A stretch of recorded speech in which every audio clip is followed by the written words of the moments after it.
Why are you being like this? This is not like you. The kids are asleep. Quit yelling. They were the last words I heard before I screamed at my wife with retaliation enough to silence her, enough to cause her to begin crying. And I remember my stomach inflating when I caught a glimpse of her tears. I still have no idea how it all happened. Fear made a couple seconds feel like hours. Anger crippled me. I stumbled out the door into the black bowl of stars. My erratic thoughts ran faster than my legs could keep up with.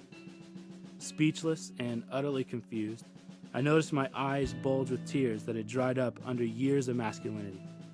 Each drop was crushed under my foot in order to conceal my deeper feelings. Running faster, wedged the salty ink blots to my brow, staining it with forgotten anger, sadness, and pain. A little white building stood at the end of the block. Piano melodies poured out of the stained windows and walls with years painted on the peeling sides. I had always promised myself I would never enter one of those places. People would never accept me there. Not someone as messed up as I was that night. I could not step foot into a building like that, you know? But where else could I go? Not home. A single voice enticed me in for my first visit. The room was deceivingly large and surprisingly full, considering the small exterior. All eyes were immediately on me. It was not necessary for me to see them. They sandbagged my soul.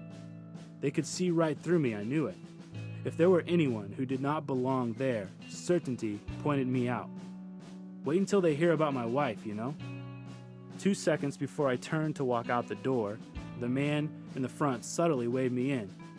Everyone listened to this man with tremendous intent. He must own the place or something. After finishing his story, the man came directly to me.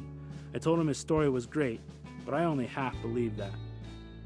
After shaking my hand and a little small talk, the man led me to a smaller back room where he introduced himself to me.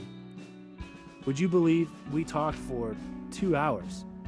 Nobody has ever listened to me like this guy, including my wife. I even told him about my wife. I told him what happened earlier that evening, too.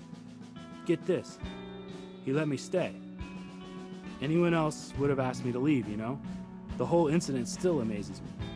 Do you understand what it feels like for someone to know your life's garbage without taking you out? Loving acceptance brought me back to that place whenever the doors were open. Everyone knew my name within a couple visits. They listened to me when I needed them. The home problems stayed at home unless I chose to talk about them. There were times when I was incredibly angry and came through the door weeping. Being present with me was of absolute importance to my new friends. The important thing to them was my company. They loved me. You know what I mean? Love. Did I just say that? Love me? Scary as it is for me to say, yeah, they do love me there. It's scary to think anyone loves me. Acceptance like this is only in dreams and television. Grace like this is only in books and Hollywood families. If you could only fathom the love those people have for an invalid like me. Do you know what it feels like to be a refugee in the world and find safety and shelter where love is poured out on you? I do. Do you understand the freedom in a place where your past and your present are defeated by love? I do. Loved. Yeah, I am loved there. I have a place to go when I need to be loved, you know? There's a shelter where no judgment is hurled at me. A place exists for me to go where I will not be condemned. When I need loving acceptance, I'm only a block away, you know what I mean? When I need love, I go to the bar on the corner. Is that not what you expected me to say? Well, perhaps you do not really know what I mean.